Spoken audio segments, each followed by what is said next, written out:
Conduis-moi, conduis-moi, conduis-moi. Conduis-moi, conduis-moi.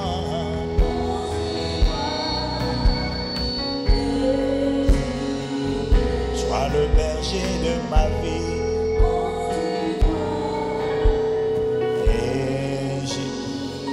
Sois le bon berger de mon âme.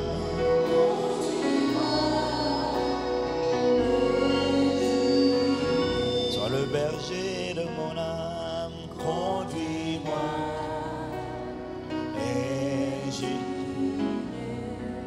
Conduis-moi, conduis-moi.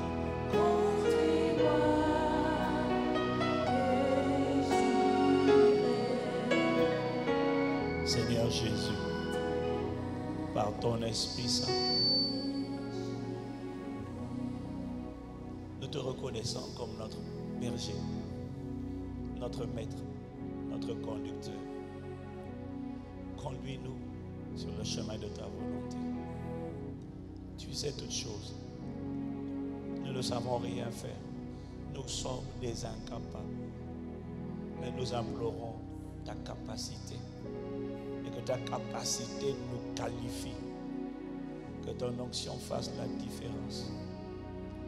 Magnifique Esprit de Jésus. Inspire les paroles de nos bouches et les pensées de nos cœurs. Et que tout te soit agréable. Magnifique Esprit de Jésus. Dans le peu de temps qui nous est imparti, télécharge l'essentiel. Interpelle-nous. Ramène-nous à la vérité. Nous avons cherché, pour beaucoup d'entre nous, des voies détournées. Convainc-nous de ce qu'il y a un seul carrefour incontournable. La métamorphose est un carrefour incontournable pour là où nous voulons aller. Le problème, c'est que nous cherchons des raccourcis. Nous cherchons d'autres voies. Nous voulons un type de vie. Nous voulons un style de vie. Nous voulons une dimension de vie qui n'est possible qu'en passant par le carrefour incontournable de la métamorphose. Alors délivre-nous de la séduction. Délivre-nous des mirages, de ces impressions. Parce qu'en écoutant les pasteurs et les chrétiens iniques qui semblent prospérer pour un temps, beaucoup ont tendance à croire que c'est le chemin qu'il faut suivre et qu'il n'est pas nécessaire de se comporter en esclave. Mais la vérité, c'est qu'on ne se moque pas de toi. Non, ne nous laisse pas être des étoiles filantes, des gens qui brillent pour un instant, mais qui en vérité ne sont pas des étoiles. Ce sont des météorites qui vont vite dans l'atmosphère et qui finissent par exploser. Parce que des étoiles filantes ne sont pas des étoiles. Ce sont des morceaux de météorites. Il y a les étoiles filantes et puis il y a les étoiles brillantes. Accorde-nous la grâce d'être des étoiles brillantes. Celles qui dureront et qui brilleront dans l'éternité. Dont l'éclat n'est pas temporaire, dont l'éclat n'est pas provisoire, dont l'éclat sera permanent jusque dans l'éternité. Délivre-nous de la mentalité des étoiles filantes. Délivre-nous de la mentalité des étoiles filantes. Délivre-nous de la mentalité des étoiles filantes. De la mentalité de ces gens qui sont iniques, qui ne cherchent pas Dieu, qui ne veulent pas Dieu, qui semblent prospérer. Mais ne t'arrête pas à leur vie. Va à la fin de leur histoire. Regardez derrière le rideau. Et puis pire que ça, regarde leur héritage. Regarde leur postérité. Regarde la génération qu'ils auront laissée. Et tu seras triste. Et tu diras, je n'ai pas envie de ressembler à ça. Parce que j'ai appris comme toi qu'il n'y a pas de succès sans successeur. À quoi ça sert de briller? À quoi ça sert de faire semblant à l'extérieur? Si ta postérité est massacrée par Satan, c'est un carnage que Satan fait. Ton nom sera effacé. Non, non.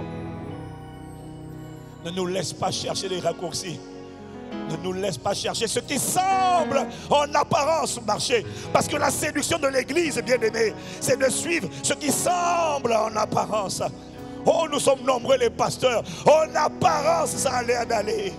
en apparence, parce que j'ai frappé le rocher, l'eau est sortie. La foule a dit waouh. Le Père a dit disqualifié, disqualifié, disqualifié.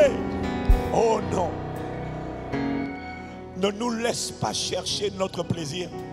Ne nous laisse pas chercher le plaisir du peuple. Accorde-nous la grâce. Parce que c'est pour cela que nous avons été créés. Par toi et pour toi. Je ne sais pas pour les autres, Père. Mais par ta grâce et l'assistance du Saint-Esprit, ma vie te révélera. Mon foyer, ma famille, ma destinée, mon ministère te révéleront, te glorifieront, te rendront visible. Et tout sera fait pour ton seul plaisir. Le but, quelle que soit la vallée de l'ombre de la mort que je traverse, le but, c'est que le maître, le propriétaire prenne plaisir. Tu vois, Étienne avait compris ça. Les disciples, premiers disciples, avaient compris ça. L'église primitive avait compris. Ils n'essayaient pas d'éviter la persécution. Ils n'essayaient pas d'éviter le martyre. Non, ils avaient compris que le but n'était pas d'avoir une grande maison, une femme et des enfants. Étienne aurait voulu avoir une femme et des enfants et des maisons et des voitures. Mais tu vois, pour Étienne, ce n'était pas ça le plus important. Pour Étienne, le plus important, c'était que le maître prenne plaisir. Et c'est ça qui a disparu de l'église. Étienne n'a pas cherché son plaisir. Les martyrs n'ont pas cherché leur plaisir. Non, eux, ils avaient compris que le but, c'était allégeance à l'agneau. Le but, c'était qu'ils prennent plaisir. Il n'aurait pas voulu être lapidé, mais il a dit comme Paul, je ne fais aucun cas de ma vie comme si elle m'était précieuse, non. Pourvu que j'accomplisse ma course avec joie et le ministère que j'ai reçu du Seigneur Jésus d'annoncer la bonne nouvelle du royaume de Dieu. Paul était en train de dire, le plus important, ce n'est pas ma vie, mes enfants, mon travail. Non, le plus important, c'est que je combatte le bon combat de la foi, que j'achève la course et que je garde la foi. Le plus important, c'est que le Maître, le Christ en moi, soit révélé, soit glorifié, et que ses desseins de mon vivant aient progressé. Le plus important, c'est qu'à travers ma vie et ce que Dieu fera à travers moi, l'on puisse reconnaître dans les générations à venir que du temps de cet homme et du temps de cette église, du temps de cette génération qu'il a accompagné, oh, on dira, je ne sais pas pour toi, mais moi j'ai dit, on dira du vivant de ces hommes. On ne dira pas qu'ils ont eu de belles voitures et de grandes maisons, mais on dira le ciel a impacté la terre lorsque ces gens ont vécu. Le ciel a impacté la France, le ciel a impacté la francophonie, le ciel a impacté la francophonie, le ciel a impacté. On a vu le ciel se déployer, on a vu le règne de Dieu s'étendre de leur vivant et dans leur génération. Et lorsqu'ils repartiront, parce que chacun d'entre nous quittera la terre un jour et repartira par le chemin de tous les hommes. Mais ce jour-là, le plus important, c'est que le Père puisse dire, bien joué, bon et fidèle serviteur. Ma motivation vient de la vision de la cérémonie des Oscars célestes.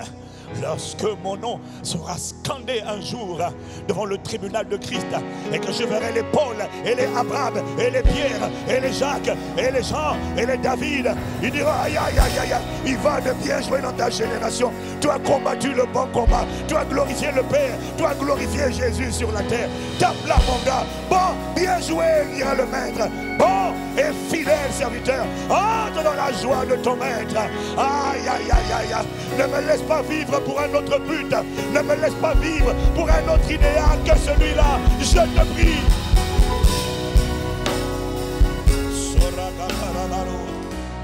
Ne me laisse pas vivre pour les mirages de la célébrité, de la popularité mondaine. Oh non, non, oh non, jamais non, non, non, non, non Seigneur, pourvu que tu sois révélé, que tu sois connu et que tu sois heureux Que ton cœur soit satisfait, que tu te réjouisses, Seigneur. Et si tu te réjouis, alors comme Jésus, moi aussi, je tressaillirai de joie à l'intérieur de moi. Mais Jésus a tressailli de joie parce que le Père était heureux. Donne-nous de connaître le vrai bonheur. Délivre-nous, Père, nous te prions, de la séduction, la corruption qui vient du monde, qui a gangréné l'Église à travers la convoitise. Délivre-nous. Réveille la génération des véritables disciples de Jésus. Réveille la génération des enfants de Dieu qui ont un cœur d'esclaves de Jésus, qui vivent pour le plaisir du Maître. Seigneur, compte-nous dedans. Nous te prions. Merci pour ta main étendue. Inspire nos paroles et nos pensées. Télécharge ta parole. Fais infiniment au-delà de ce que nous te demandons ou nous pensons, par ta puissance qui agit en nous. Dans le nom de Jésus, le Christ, nous t'avons ainsi prié. Avec action de grâce. Amen, amen, amen. Amen, amen, amen. Amen, amen, amen.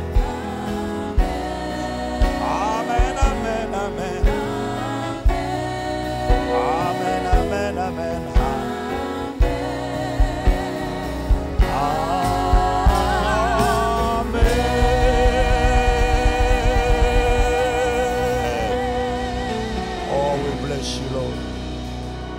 Thank you. Oh, est-ce que quelqu'un peut dire Amen? Et vous asseoir dans sa présence. Bienvenue encore à mon frère le pasteur Alexandre. Bienvenue à tous les pasteurs. Bienvenue à tous. Ok, à tous les pasteurs, oui.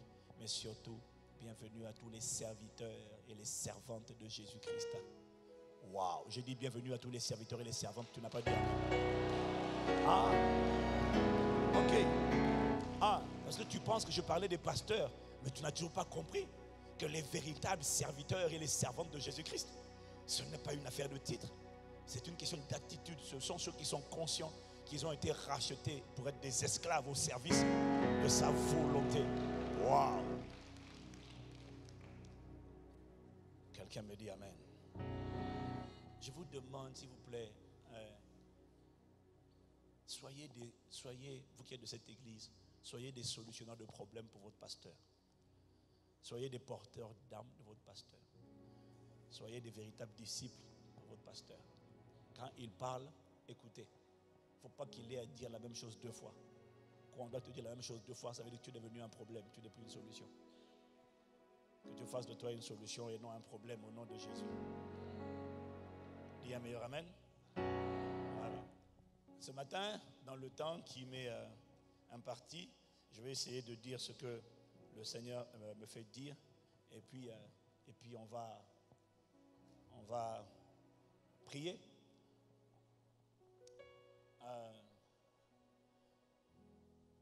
Je veux juste te dire que, tu vois, bien-aimé, cette parole-là, c'est la clé. Il y a beaucoup de messages, c'est vrai. C'est vrai. Mais comprendre ce que la rédemption a fait de toi, c'est la clé. Dis Amen si tu me suis. Parce que quand on parle de vivre pour faire sa volonté, en fait, on est en train de... Vous ne traduisez pas pour mon bishop? Pasteur ici, interpretation. Mais il faut être... Oui. Il faut être diligent, mon frère. En fait, quand on parle de vivre pour faire sa volonté, on est juste en train de parler de renoncer à soi-même. Si tu es d'accord, tu dis Amen. Non, je n'ai pas entendu. Le Saint-Esprit m'a dit, renoncer à soi, renoncer à sa propre volonté, c'est la chose la plus difficile pour les croyants. Mais ce n'est pas la chose la plus difficile pour les disciples. C'est difficile pour les croyants. Ce n'est pas dur pour les disciples. Les premiers chrétiens n'étaient pas des croyants. Les premiers chrétiens étaient des disciples.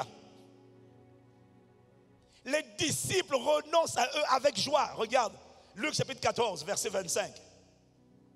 Verset 25 à 27. Parce que les disciples ont compris quelque chose que les croyants ne comprennent pas. Luc chapitre 14, verset 25 à 27. La Bible dit,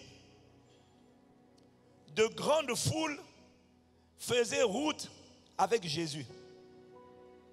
Dis avec moi, des grandes foules. Dis avec moi, des grandes foules. Ça veut dire qu'il y avait du monde qui suivait Jésus. Du monde, des multitudes, des grandes foules.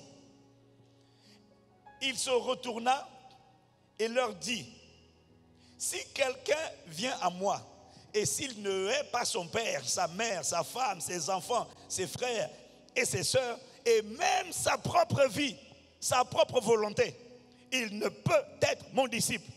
Et quiconque ne porte pas sa croix et ne me suit pas, ne peut être mon disciple.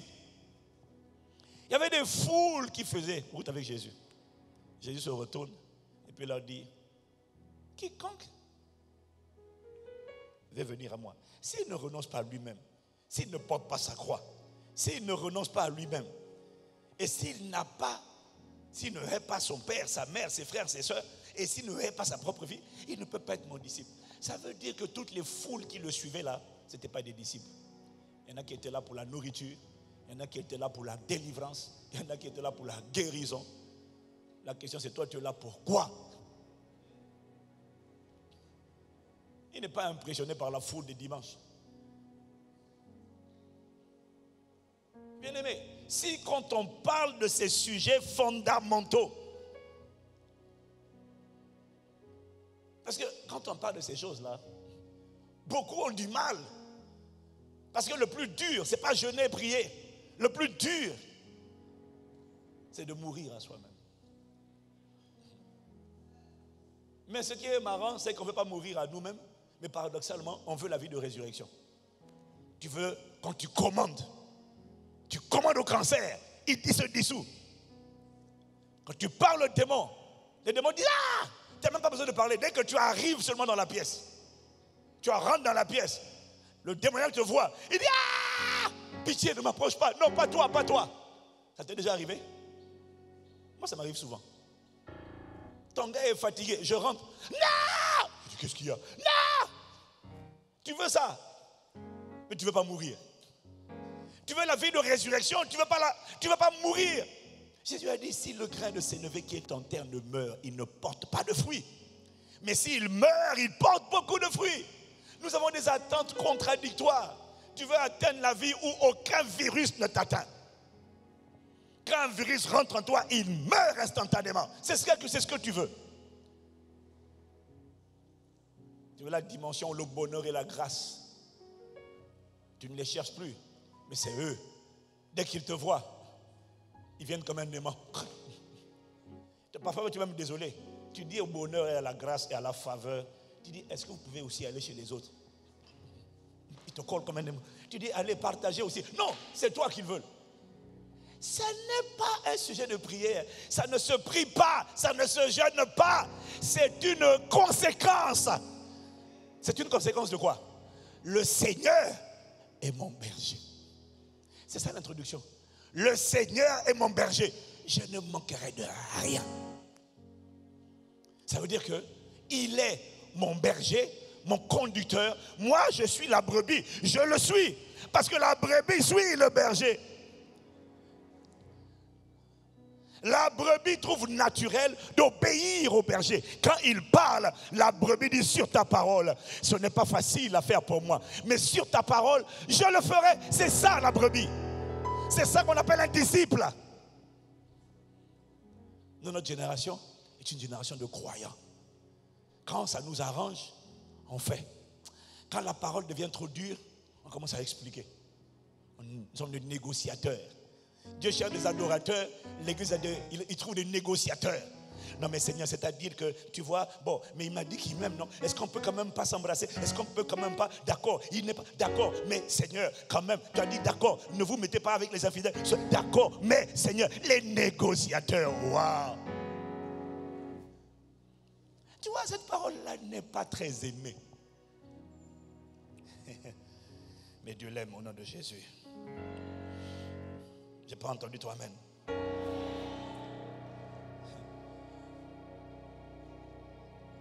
Si ce genre de parole est dur, tu sais pourquoi? C'est parce que l'Église d'aujourd'hui ne fait plus des disciples de nations. Elle fait des nations des croyants. Elle ne fait pas des nations des disciples. C'est pour ça que c'est devenu difficile. Ça fait plusieurs années qu'on est dans le Seigneur. Mais des choses évidentes sont dures à accepter. Pourquoi? Parce que l'Église a engendré des croyants. Jésus a dit, allez faire des nations des disciples, pas des croyants. Il y a trop de croyants. Ils obéissent à Dieu quand ça les arrange. Ils disent, non, c'est l'impudicité, je n'ai pas fait exprès. Oh, je n'ai pas fait exprès. Je lutte. Tu es un acteur, tu es un comédien. Oh, le péché est trop fort. Tu es un comédien. Comment on appelle les comédiens en Côte d'Ivoire? En Cameroun, il y avait Jean-Michel Cancan. En France, il y a Jamel Debbouze. Ici, c'est comment? Hein? Go Michel. Tu es un Go Michel. Ouais, c'est tout. Tu es un acteur. Ah, je n'arrive pas. Le Saint-Esprit en toi, tu n'arrives pas. Ne nous embrouille pas. Tu ne veux pas. Ne dis pas, j'arrive pas. Tu ne veux pas. Si on te met un pistolet sous la tempe, et on te dit, couche encore. Tu vas coucher? Tu as dit, non, c'est fini. Oh, où est le péché en question? Il vient de me quitter instantanément. Non, non, non. Si t'inquiète pas, ça va aller. Non, non, puisque tu as dit que tu es trop faible, la masturbation, l'adultère, les femmes, tout ça, tu n'arrives pas. Bon, on va mettre le pistolet. Non, pasteur. Non, non, non, c'est fini. Non, non, c'est terminé. Tu vas être délivré sans délivrance. Tu vas être délivré sans imposition de main, sans chasser les démons. Le démon est parti tout seul. Pourquoi? Parce que tu es déterminé à vivre. Cette génération est une génération de comédiens. La plus grande concentration d'acteurs au mètre carré, c'est le dimanche matin. Je dis je lance un appel. Si vous voulez tourner un film, vous n'avez pas d'argent, venez à l'église, cherchez des acteurs, ils sont là. Waouh! J'ai dit waouh!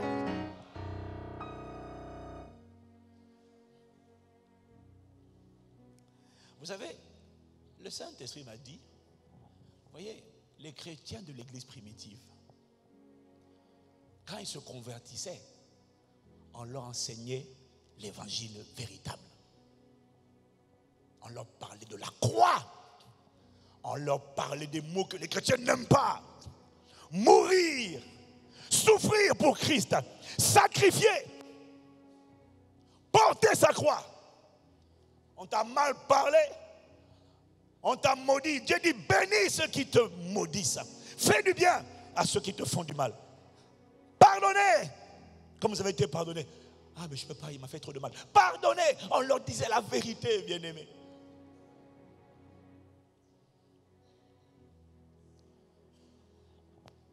On leur parlait de perdre, de renoncer, de mourir, de souffrir pour lui, d'endurer la persécution. On leur parlait de ça dès le début. On leur disait, quiconque veut vivre pieusement en Jésus-Christ sera persécuté, sera incompris. On leur disait ça. Donc ils étaient préparés. Et quand les gens venaient, ils remettaient en cause leur foi. Ils disaient sans effet. On leur disait, renonce à Jésus. Il dit, jamais j'ai prêté allégeance. J'ai prêté allégeance à l'agneau. De tout mon cœur, de toutes mes forces, je promets d'observer sa parole. J'ai prêté allégeance à l'agneau.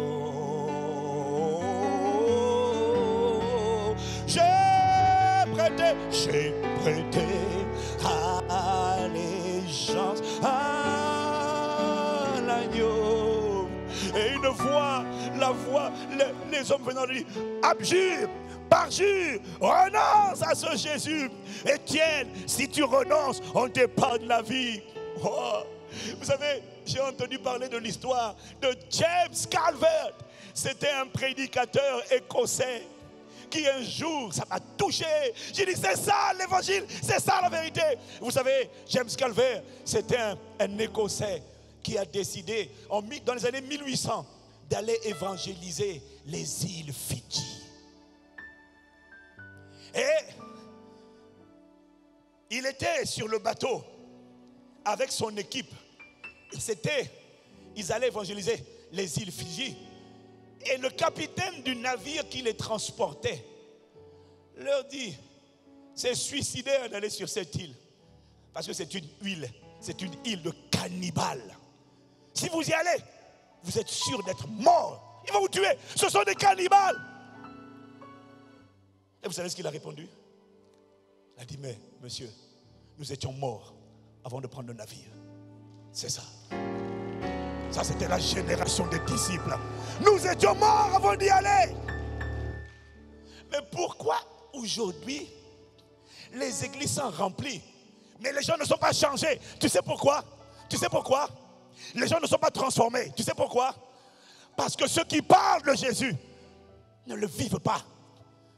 Ce sont des vivants qui vont enseigner à des cadavres. Non, tu sais, Dieu m'a dit, il n'utilise que les morts. Il y a trop de vivants. L'église, ce n'est pas des morts qui vont évangéliser. Quand tu n'es pas mort, la puissance de résurrection ne passe pas à travers toi. Quand tes paroles sont les paroles d'un vivant, les paroles, ce ne sont pas les paroles des morts. Et pourtant, dans Acte 1, verset 8, Jésus a dit, mais vous recevrez une puissance, le Saint-Esprit survenant sur vous, et vous serez mes témoins. Mais est-ce que je dois regarder le mot témoin en grec? Tu sais, ou tu ne sais pas, je ne sais pas si tu sais. Mais le grec de témoin, c'est martour. Martour, c'est de là que vient martyr. Ouais, ce que Jésus était en train de dire. Il n'était pas en train de dire, vous serez des distributeurs de flyers. Non! Vous recevrez une puissance, le Saint-Esprit survenant sur vous, et vous serez mes cadavres jusqu'aux extrémités de la terre. Vous serez mes cadavres, parce que Dieu a du mal à utiliser les gens qui ne sont pas morts. Il peut utiliser, mais la vie ne sort pas d'eux. Il n'y a pas de vie qui sort. Du coup, quand il écoute parler, il écoute des discours, il écoute des discours politiciens.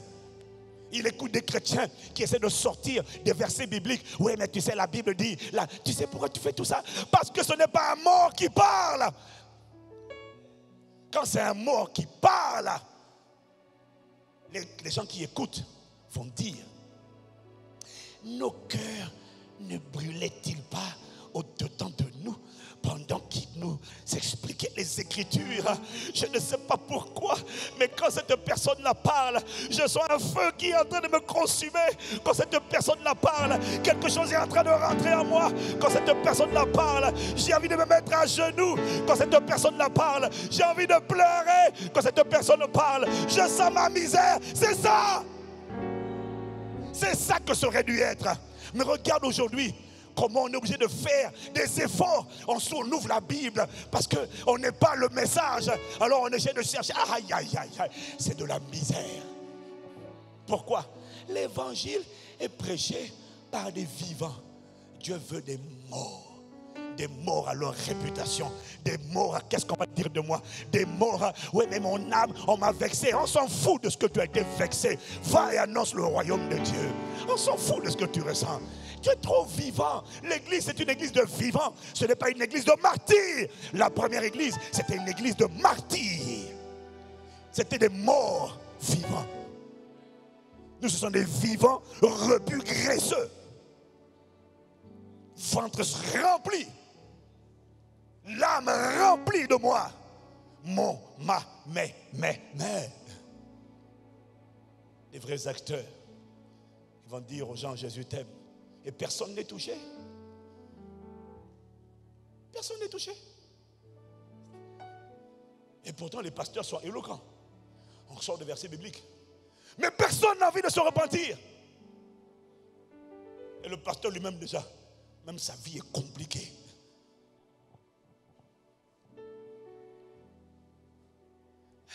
Il y a quelque chose. Bien aimé, je ne sais pas pour vous. Moi, je dis au Seigneur, moi, je dis à Dieu, je refuse de vivre pour le plaisir des gens. Je refuse de vivre pour impressionner. Je suis l'homme de Dieu. Je m'en fous d'être l'homme de Dieu. Je suis un esclave, c'est tout ce que je veux. Ça me le reste m'est égal. Tout ce que je veux, c'est que tu sois révélé dans ma génération. Tout ce que je veux, c'est qu'on a dit à propos de David, après avoir travaillé, servi au dessein de Dieu dans sa génération, il s'endormit. On dira de moi, tu as servi au dessein de Dieu dans ta génération. Ça veut dire que le royaume a impacté la terre à travers toi dans ta génération. Et alors, le cœur, le Père prendra plaisir. Que les hommes aient apprécié ou qu'ils n'aient pas apprécié, je n'en ai rien à faire. J'ai été créé par lui, en lui et pour son plaisir. S'il prend plaisir, alors mon âme est dans la joie, mon cœur est dans l'allégresse. Tu vois, ça ne fait pas acclamer ce genre de paroles. Ce qui fait acclamer, c'est quand tu dis, je vois ton mariage. Amen. Là, les choses, et là, tu vas voir les gens se lever avec les offrandes. Je reçois la parole, je reçois. Mais ça, on aime. Mais t'inquiète pas, hein, je sais faire ça. Non, je sais faire ça. Non, je sais faire ça. Demandez à les gens qui me connaissent. Hein. J'ai une onction très prophétique, il ne faut pas croire. Hein. Je ne casse pas les autres. Non. Je ne casse pas l'onction prophétique. Je suis pour la parole prophétique. J'opère dedans tout le temps. Mais il y a un temps pour toutes choses sous le soleil. Là, ce n'est pas le temps de t'encourager, de t'exciter. Non, c'est ce que je ne suis pas venu faire ça. Non. Je suis venu interpeller quelqu'un pour te supplier de revenir à la vérité.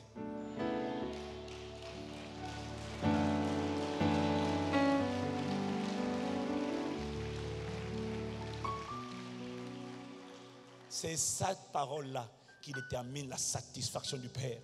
C'est cette parole-là qui est la raison du métamorphose. C'est la volonté.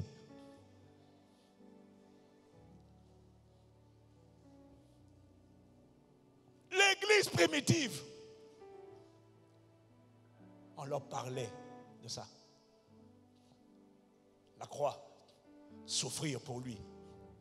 C'est pour ça qu'aujourd'hui, il n'y a plus de missionnaires, c'est rare. Tout le monde préfère rester au centre-ville. Plus personne n'a envie d'aller. Pourquoi? Parce qu'on a engendré des générations de croyants qui pensent à eux. Moi, mon travail, ma carrière. Jésus n'a pas dit d'aller faire des nations des croyants. Il a dit d'aller faire des nations des disciples. En tout cas, nous on a décidé. J'ai dit à l'église, celui qui ne veut pas être un disciple de Jésus, il va quitter l'église. Je leur ai dit. Ici, ça sera une église de disciples de Jésus-Christ.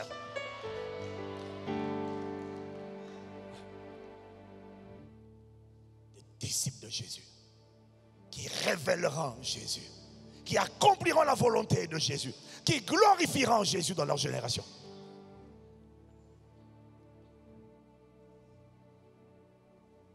Wow. Réveille la génération des disciples. Ceux qui ne vivent plus pour eux, ils vivent pour le plaisir de leur maître. L'église primitive enseignait ça. Le Saint-Esprit m'a dit, tu vois, c'est pour ça qu'ils étaient des disciples. L'église d'aujourd'hui, quand quelqu'un se convertit, on ne lui parle plus de souffrir pour Christ. On ne lui parle plus de porter sa croix. On ne lui parle plus de renoncer à lui-même. On ne lui parle plus de mourir. On lui parle de bénédiction, prospérité, travail, élévation. Comédie, élévation où? Tu ne seras jamais élevé tant que tu n'auras pas appris la fidélité à autrui. Mais on n'enseigne pas la fidélité. On dit directement, Dieu va t'élever. Je vais te dire ça. Ça n'arrivera jamais tant que tu n'auras pas appris à t'abaisser et à servir fidèlement les autorités sous lesquelles tu as été établi. Tu n'auras aucun ministère, aucune église, rien, tant que tu n'auras pas appris à être fidèle et à servir. Et les gens viennent. C'est quoi mon appel? C'est quoi mon ministère? C'est quoi ma destinée? Ton appel, c'est de servir comme esclave l'autorité sous laquelle Dieu t'a placé. C'est ça ton appel. Il y a des gens qui veulent raccourcir, ils veulent courir. Des étoiles filantes. Et puis quand il commence, il va vite. Hein? Il a ouvert, il a commencé là. Attends. Dis à ton voisin, attends. Dis à ton voisin, attends. Tu vois, j'ai dit à ton voisin, attends, tu me regardes comme ça. Mais toi aussi, tu es une vraie actrice, un acteur, mon gars. Tu es un comédien, hein, toi aussi. Wow. On te dit à ton voisin, attends, tu es là. Dis à ton voisin, attends. Dis-lui encore un peu de temps. Tu verras. Tu vois, la personne que tu admires là, surtout sur Internet, elle a tellement de comédiens. Comme Internet, maintenant, dès que tu as un micro, tu crées ta tribune, tu prêches tout le temps. Ok, non, on ne parle pas là-bas, c'est pas là, on va parler là-bas. Laisse ça.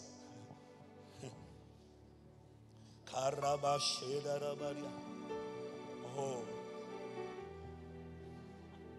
Seigneur, réveille la génération des disciples. Quelqu'un me dit amen. Aïe. On a été séduit, bien-aimé. Oh non, cette bénédiction. Il faut revenir à la vérité.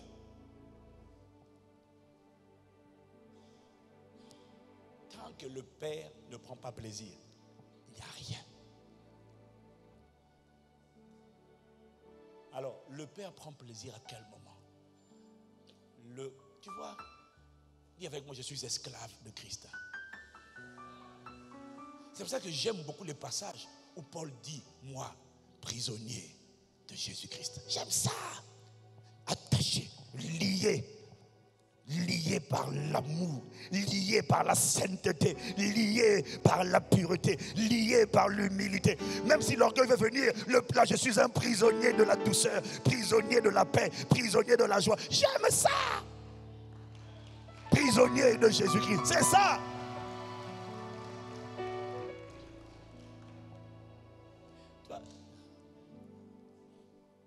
Bon, bien aimé, vous savez, moi je suis quelqu'un, je ne force pas.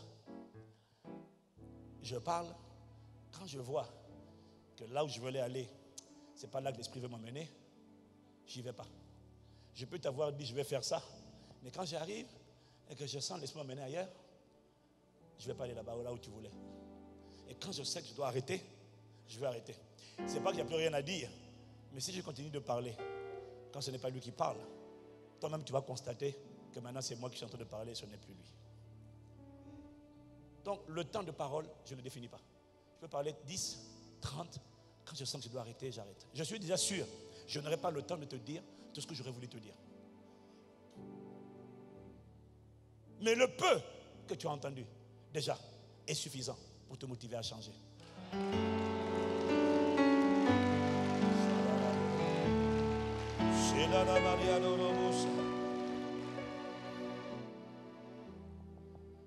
Fais de nous des prisonniers de Jésus-Christ, liés par l'Esprit. Ne nous laisse pas être séduits. Père, accorde-nous la grâce de connaître, de comprendre, connaître la vérité. Parce que la vérité, on l'a dit, bien-aimé, c'est qu'en fait, que tu le veuilles ou que tu ne le veuilles pas, l'être humain est un esclave. L'esprit de l'homme est esclave de ce qui a triomphé de lui. Donc, les gens qui ne veulent pas obéir à Jésus, mais ne se rendent pas compte qu'inconsciemment, quand tu n'obéis pas à Jésus, tu es en train d'obéir à Satan. Parce que nul ne peut servir 2 maîtres, il n'y a pas 3 maîtres. Dans l'invisible, il n'y a que 2. Dans le visible, il y en a plusieurs. Dans l'invisible, il n'y a que 2 maîtres. C'est Christ ou Bélial. Il n'y en a pas 3. C'est tu sers l'un ou tu sers l'autre. C'est ce que Jésus a dit. Matthieu 6, 24. Nul ne peut servir 2 maîtres. On ne peut pas servir 2 maîtres. On ne peut pas. On n'en sert qu'un seul.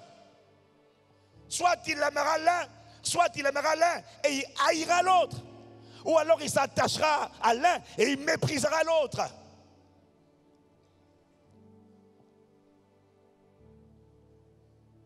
Il dit quoi? Soit, c'est ça, oui, nul ne peut servir de cas, ou il haïra l'un et il aimera l'autre.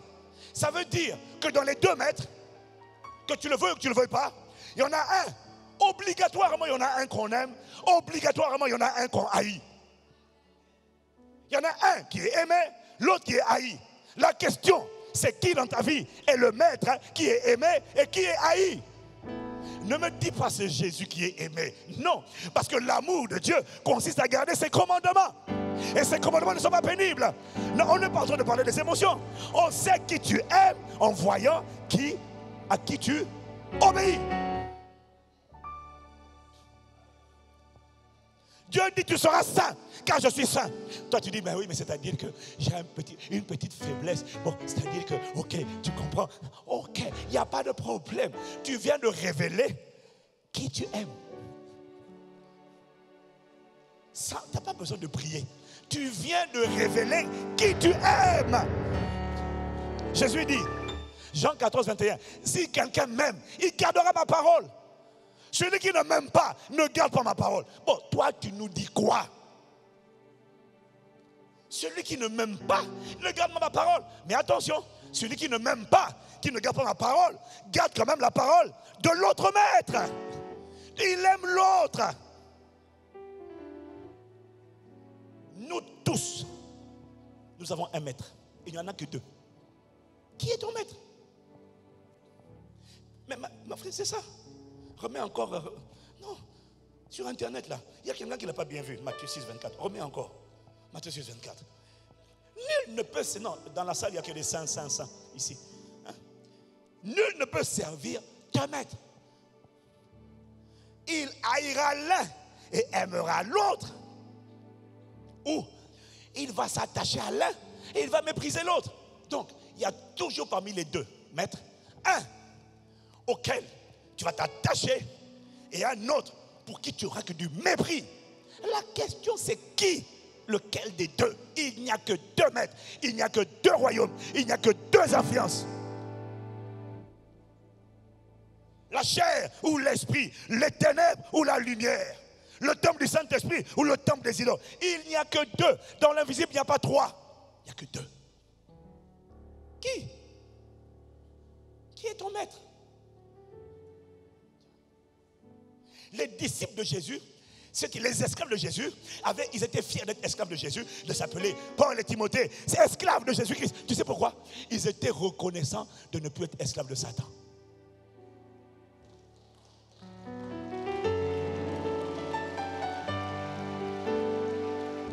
Ils savaient. Il n'y avait que deux maîtres. Et ils avaient été rachetés de la tyrannie de Satan pour être mis sous la houlette, le commandement du bon berger. Je n'appartiens plus à Satan, j'appartiens à Jésus. Que tu veux ou que tu ne veux pas, tu as un maître.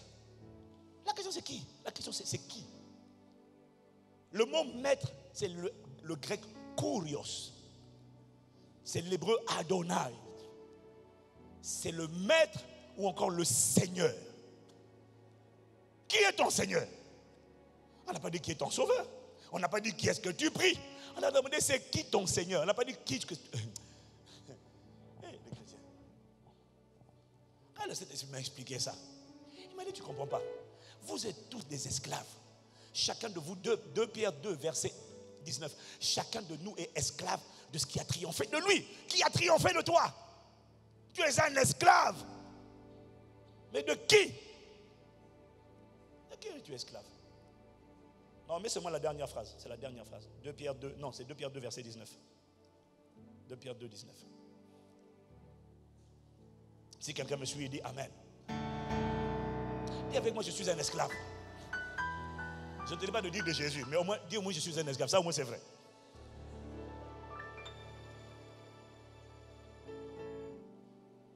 Le Saint-Esprit m'a dit, c'est cette dimension-là.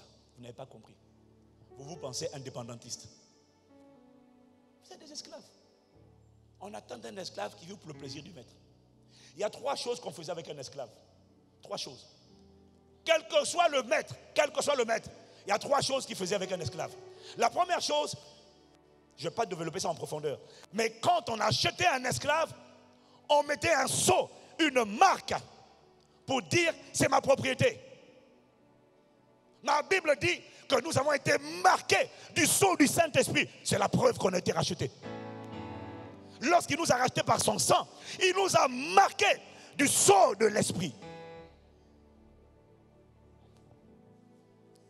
Tu le trouves dans 2 Corinthiens 1, au verset 22, version du semeur. Et c'est encore Dieu qui nous a marqués de son sceau comme sa propriété et qui a mis dans nos cœurs son esprit comme à compte des biens à venir. Quand Dieu nous a rachetés par le sang de Jésus, il nous a marqués parce que les esclaves, on les marque pour dire « il m'appartient ». Oh, merci de ce que tu m'as marqué de ton sceau.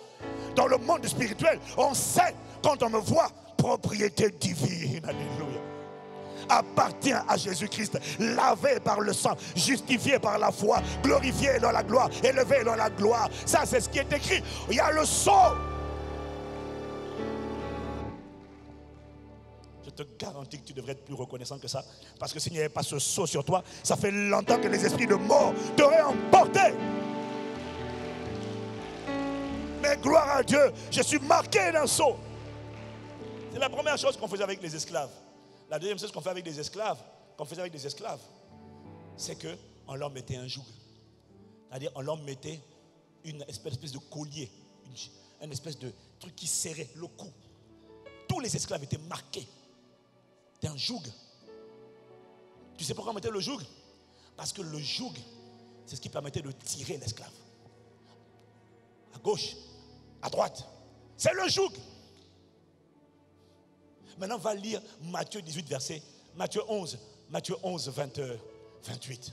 Va lire. Jésus n'a pas fait de toi et de moi des indépendantistes. Non. Tu n'as pas lu ta Bible, mon ami. C'est pas ce qu'il a fait de toi. Lis Matthieu 11, verset. Oui, c'est ça. Venez à moi, vous qui êtes fatigués et chargés, et je vous donnerai du repos. On y va. On continue. Prenez mon joug sur vous et recevez mes instructions. Pause. Dis pause. Prenez mon joug sur vous. La version parole vivante dit, laissez-vous diriger par moi. Laissez-vous diriger par moi. Prenez mon joug sur vous. Quand on prend le joug, c'est pourquoi? C'est parce que le joug permet de commander l'esclave. Quand on mettait un joug sur l'esclave, on dit à l'esclave, va là, il va là. Va à droite, il va à droite. Va à gauche. Il ne choisit pas où il va. C'est le maître qui lui donne la direction. Jésus dit, prenez mon joug. Et quand tu vas prendre ton joug, prendre son joug, maintenant je vais te donner des directives. Va à gauche, va à droite. Car je suis doux et humble de cœur, mais il te rassure, hein? Il ne va pas te brutaliser. Et vous trouverez du repos pour vos âmes. Car mon joug est doux et mon fardeau est léger.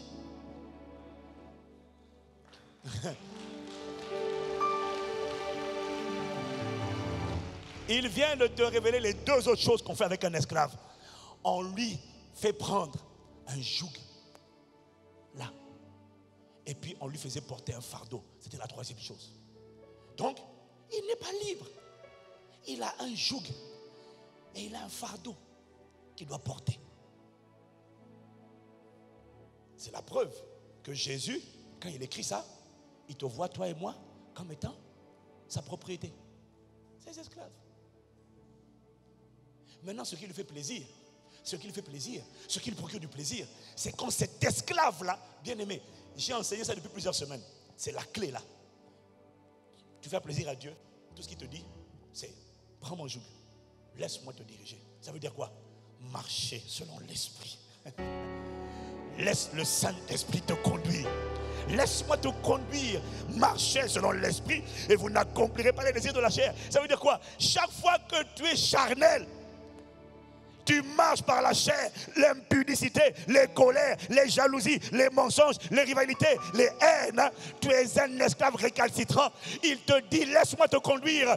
Aimez vos ennemis. Sème, pardonne, sois fidèle, donne et il te sera donné. Et quand tu donnes, quand tu sèmes, quand tu pardonnes, quand tu aimes, quand tu es fidèle, quand tu es soumis, quand tu es obéissant à l'autorité, quand tu honores ton père et ta mère, malgré ce qu'ils ont fait, malgré le mal qu'ils ont fait, ton âme n'a pas envie, ton âme ne le sent pas. Mais quand tu honores, quand tu pardonnes, quand tu sèmes, quand tu es généreux, quand tu es humble, qu'est-ce que tu es en train de faire? Ton âme n'aime pas ça, mais tu es en train de prendre le joug.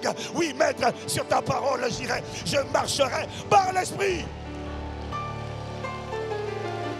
C'est ça, prendre le joug. Laisse le Saint-Esprit te conduire.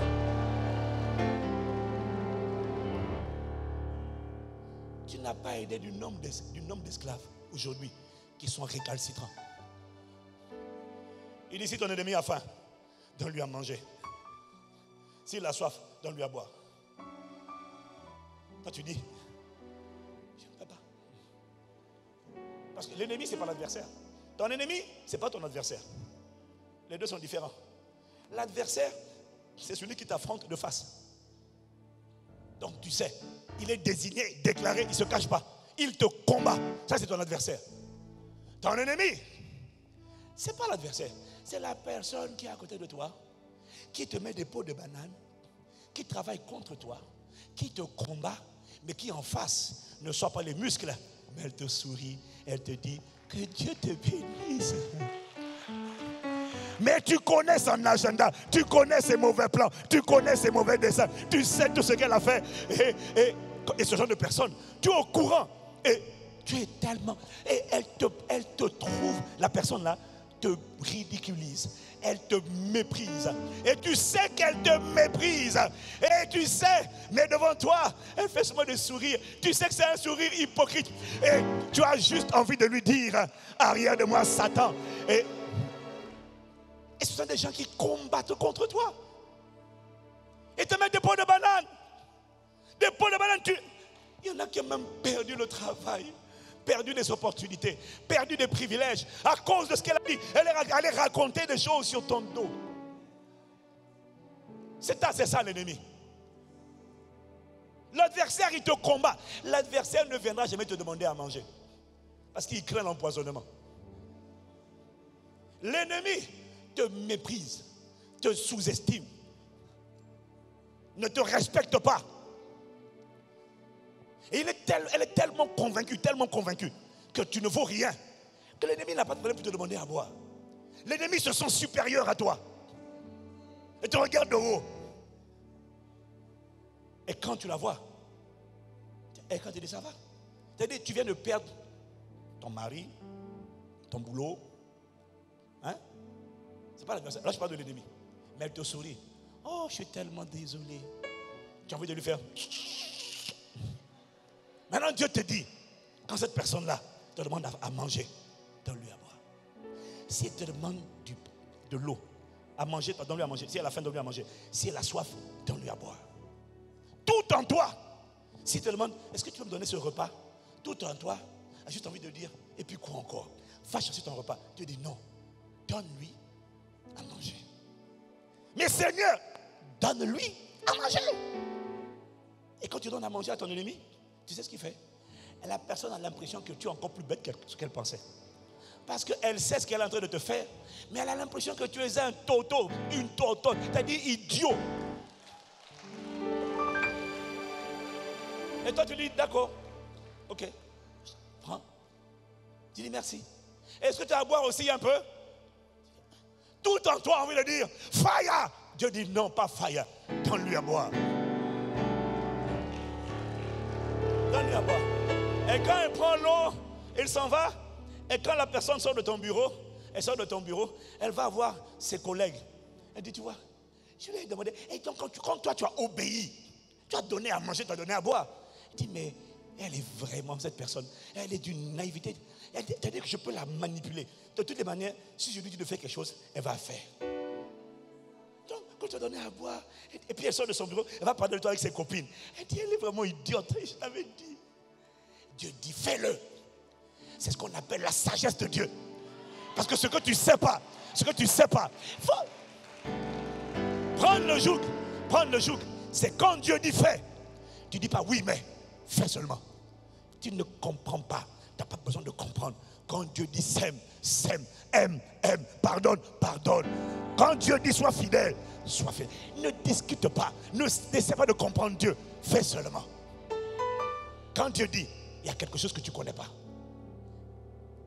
Les victoires. Le Saint-Esprit m'a dit, tu sais pourquoi on n'entend plus parler des promotions surnaturelles, miraculeuses, des élévations miraculeuses comme celle de Daniel, comme celle de Joseph. C'est devenu rare. Des gens qui sont méprisés au travail et qui du jour au lendemain, en moins de 24 hours miracle, en moins de 24 heures, sont propulsés soudainement à la tête. C'est devenu rare. Pourquoi? La plupart des chrétiens, quand ils sont malmenés, maltraités, martyrisés au travail, ne sont pas promus. Ils ne prennent pas la place de ceux qui les maltraitent. Non, c'est faux. Et tu sais pourquoi? Et il y en a même, hein, tu vois, au boulot là, ils utilisent des pouvoirs mystiques, occultes, pour te combattre, voler ton travail. Et malheureusement, ça marche. Et le chrétien est rarement élevé. Pourquoi? Est-ce que c'est parce que Satan est fort? Non. C'est parce que le démon là est fort? Non. Il m'a dit, c'est parce que vous ne prenez pas mon joug. Vous ne me laissez pas vous diriger. Vous raisonnez. Ouais, mais il m'a fait ça. Il m'a fait ça. Dieu dit, tais-toi. Je ne t'ai pas demandé ton avis. J'ai dit, prends mon joug. Fais-moi confiance. Obéis-moi. Obéis-moi. Obéis-moi. Si tu m'obéissais, tu aurais compris la suite de la phrase. Car en agissant ainsi, ce sont des charbons ardents que tu mets sur sa tête. Ça veut dire quoi? Ça veut dire quoi? Chaque fois que tu donnes à manger, elle est en train de te mépriser. Toi, tu marches dans l'amour. Ne te laisse pas gagner par la haine. Triomphe du mal par le bien. Marche dans l'amour. Ouais, mais méprise. Je te dis, marche dans l'amour. Donne à manger, donne à boire. Ce que la personne ne sait pas, c'est que pendant chaque fois qu'elle mange, il y a une bougie, il y a une flamme qui vient s'allumer dans son cerveau. La deuxième fois que tu donnes à boire, une autre flamme. Et à chaque fois que tu fais du bien, tu es en train, en fait, c'est pas toi. Son cerveau, son intelligence, sa sagesse est en train de prendre feu. Sa tête. Et à un moment donné, cette personne, devant les gens qu'il avait élevés, qu'il avait approuvés, elle va se comporter comme une folle. Parce que sa tête, elle va perdre la raison, elle va perdre la sagesse, elle va perdre l'intelligence, elle va perdre le discernement, elle va péter un câble. Et le jour où elle va péter un câble, ça sera le jour où sa tête a tellement pris feu grâce à ton obéissance, hein, que ce que tu vas faire, hein, c'est que comme ça, à cause de ton obéissance, hein, quand sa tête va prendre feu, on va disqualifier cette personne comme on a disqualifié Aman. Et c'est toi qui seras le prochain sur la liste pour le remplacer. Aïe, aïe, aïe, aïe, aïe, aïe, aïe, aïe, aïe, aïe, aïe, aïe. La karama sharabakaya. Le Saint-Esprit m'a dit de vous dire, vous ne comprenez pas, l'élévation surnaturelle divine avec Dieu ne vient jamais avec les CV et les bons diplômes. Jamais. Dieu n'élève pas les gens à cause de leur diplôme. Dieu ne lève pas les gens à cause de leur expérience professionnelle. Non, non, non. Ça, ce sont des élévations naturelles. Moi, je te parle du genre d'élévation qui est totalement surnaturel, où tu passes du Potiphar, de la prison, et tu vas à la primature. Je te parle... Aïe, aïe, aïe, aïe, laisse tomber. Laisse tomber. Roko Sharabakaya, Mandeleboso, Karabale Kataya. Oh, est-ce que quelqu'un dit Amen s'il me suit?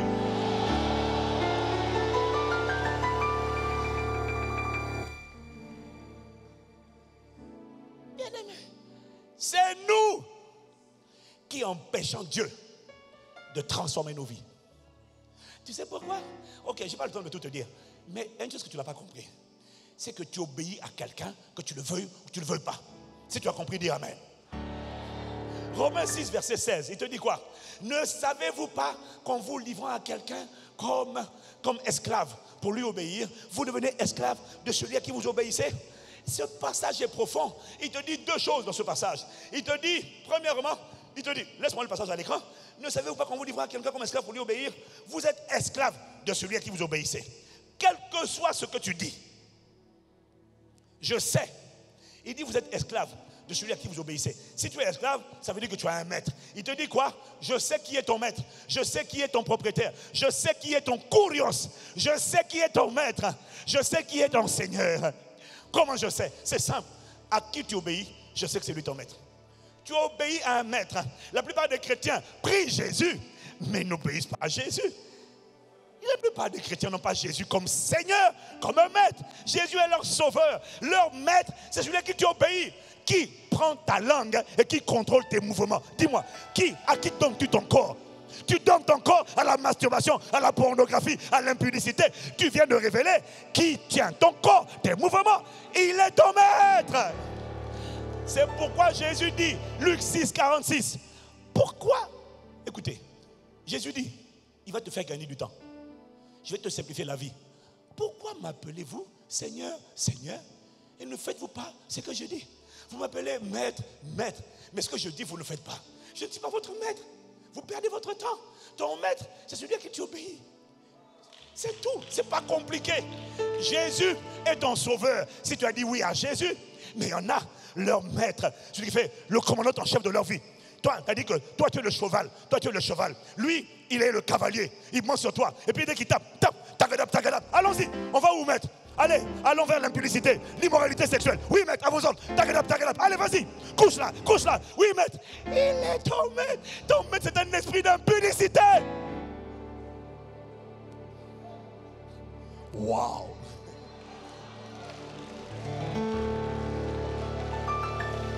Il y en a le maître, c'est l'esprit de mensonge.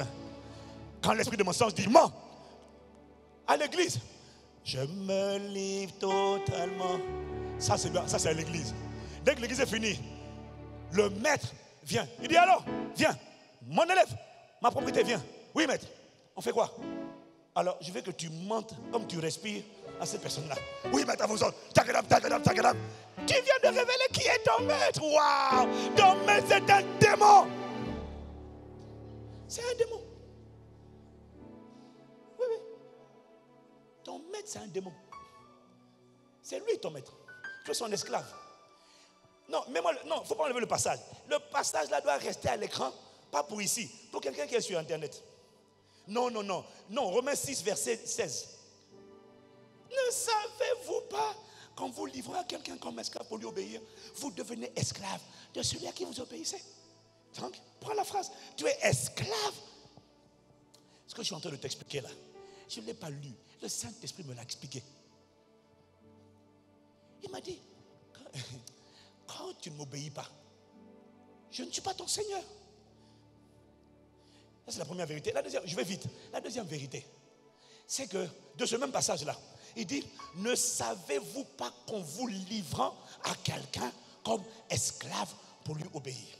Donc, il est en train de dire, celui à qui, il dit, quand tu obéis, tu te livres.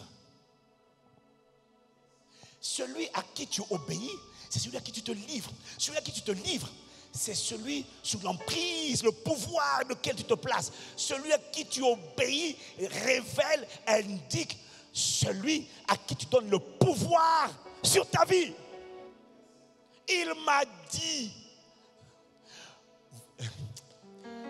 vous m'invoquez, mais sur la plupart de mes enfants, je veux agir, je n'ai pas le pouvoir. Cette personne m'a dit, dans la vie, tu ne peux pas, même si tu donnes une bonne éducation à tes enfants, même si tu as une bonne vision, même si tu as des objectifs, il m'a dit, dans la vie, tu n'as pas le pouvoir de contrôler et de commander les événements qui vont venir dans ton futur. Tu n'en as pas le pouvoir. Parce qu'il y a trop de facteurs, temps et circonstances que tu ne maîtrises pas. Quelqu'un me suit? Il m'a dit, en fait, dans la vie, ton pouvoir, c'est le pouvoir de choisir à quel maître tu obéis. Maintenant, le maître à qui tu obéis, c'est lui qui va faire rentrer dans ta vie des événements malveillants ou bienveillants en fonction de à qui tu donnes le pouvoir. En fait, il m'a dit, l'obéissance signifie un transfert de pouvoir, de commandement. Satan n'a pas peur que tu sois né de nouveau. Satan a peur le jour où tu commences de dire, garde à vous. Dès que Dieu parle, que ton âme aime ou qu'elle n'aime pas, que tu sentes ou que tu ne sentes pas. Lorsque Dieu dit, sème, tu sèmes. Pas pardonne, tu pardonnes. Honore, j'honore. Sois fidèle, je suis fidèle. Lorsque Dieu parle et que tu obéis, Dieu dit honore ton père et ta mère. Écoute-moi, le jour où tu décides d'obéir à Dieu, si tu n'étais pas habitué, tu vas voir ce qu'on appelle le combat spirituel. Tu vas voir comment toutes les voix vont, toutes sortes de voix vont surgir à l'intérieur de toi. Tu vas voir le rôle, comment Satan va commencer à plaider, il va commencer à négocier. Non, non, non, non, non. Le jour où Dieu va te dire, obéis à la vérité, renonce au mensonge, renonce au mensonge. Tu mens trop, tu mens trop. À vous l'impudicité, à vous les mensonges, à vous que tu as volé, à vous. Et quand tu veux faire ça, tu vas entendre, oh bien-aimé, tu vas entendre. Prends le message que j'ai envoyé, prends le message là, la série que j'ai envoyée. Tu vas entendre les argumentations, comment Satan va commencer à faire monter en toi des forteresses, des raisonnements, des systèmes de pensée. Il va commencer à te dire, non, non, non, on ne peut pas honorer son père et sa mère. Tu vois David, ils t'ont fait trop de mal. Non, non, non, non, non, non. Ton père n'a eu que du mépris pour toi. Ton père a mis ta vie en danger. Ton père ne mérite pas l'honneur. Dieu n'a pas dit honore les gens parce qu'ils méritent l'honneur. Honore parce que c'est un père, honore-les. Ouais, mais, oui, mais non. Il va commencer à te faire entendre des fois. Ne fais pas ça. Non, non, non. Il n'y a pas de raison que tu l'obéisses, que tu l'honores. Il n'y a pas de raison que tu aies du respect pour lui. Non, non, non. Si on te parle mal, toi aussi parle mal. Il n'y a pas de raison que tu obéisses à l'autorité. Parce que quand tu... Tu ne comprends pas. Il dit, esclave. La version parole vivante dit, employés, obéissez à vos patrons. En toutes circonstances. Le seul cas où tu as le droit de dire je n'obéis pas, c'est si on te demande de désobéir à Dieu. Là, tu dis, il vaut mieux obéir à Dieu plutôt qu'à des hommes. Tout le reste, tu es diplômé, ingénieur, bac plus 8. Tu arrives au bureau. C'est ton premier jour de service. Et ton patron te dit, fais-moi le café. Tu dis quoi? Monsieur, j'ai été recruté pour être ingénieur. Non, non. Dieu dit, obéis à ton patron. Enfant, obéissez à vos parents. Serviteurs, obéissez à vos maîtres. Même quand ils ont un caractère difficile, obéissez. Pourquoi il dit ça? Il m'a expliqué pourquoi. Il m'a dit, je ne peux pas changer la vie d'une personne quand je n'ai pas le pouvoir de changer sa vie. Et contrairement à ce que tu crois, Dieu a tout pouvoir dans le ciel et sur la terre, mais il n'a pas de pouvoir sur la vie des gens. Les gens lui donnent le pouvoir lorsqu'ils lui obéissent.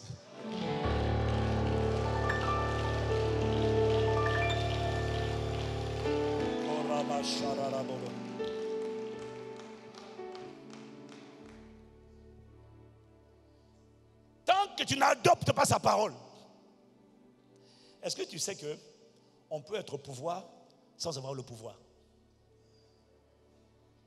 C'est pour ça que tous les présidents, quand ils sont élus, ils n'ont pas le pouvoir.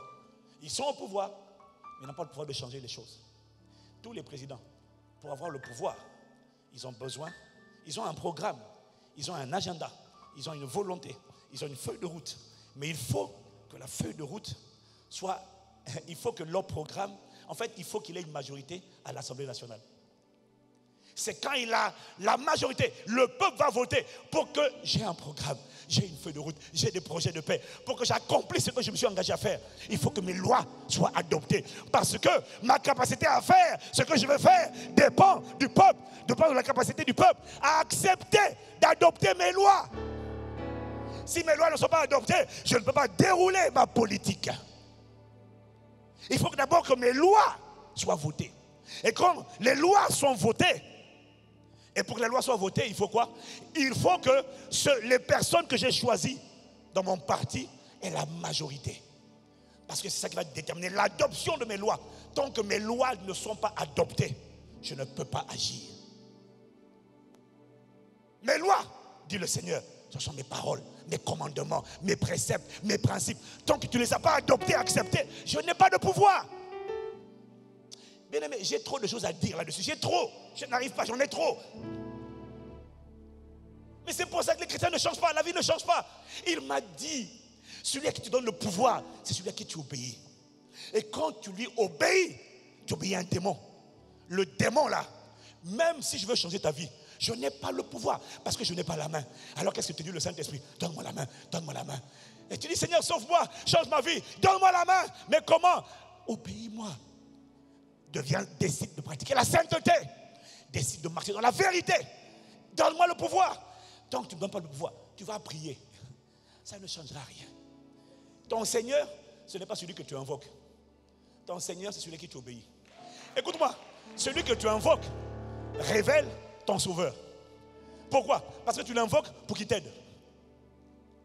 Mais ton Seigneur, celui qui est ton maître, ce n'est pas celui que tu pries, c'est celui à qui tu obéis.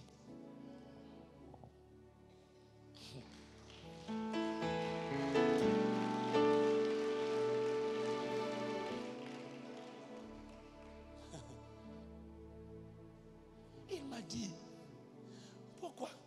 Je vais bientôt finir, mais je vais seulement parler et puis on va atterrir. Si tu es d'accord, tu dis Amen.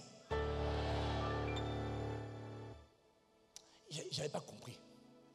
Il m'a montré comment Satan blague avec la vie des chrétiens. Parce que les chrétiens ne comprennent pas et se laissent séduire par la voix du tentateur, la voix du serpent, du menteur, qui leur dit non, ne t'inquiète pas. Tu sais pourquoi Dieu dit d'obéir à tes parents quand tu es enfant? Pourquoi il dit en tout temps, dès que tu as une autorité, obéis. Content ou pas content, just do it. Tu sais pourquoi il dit ça? Il m'a expliqué. Il m'a dit, quel que soit ce qu'on te fait, les mauvais traitements qu'on te fait subir ne sont pas capables de m'empêcher de manifester les projets que j'ai formés sur toi. Impossible.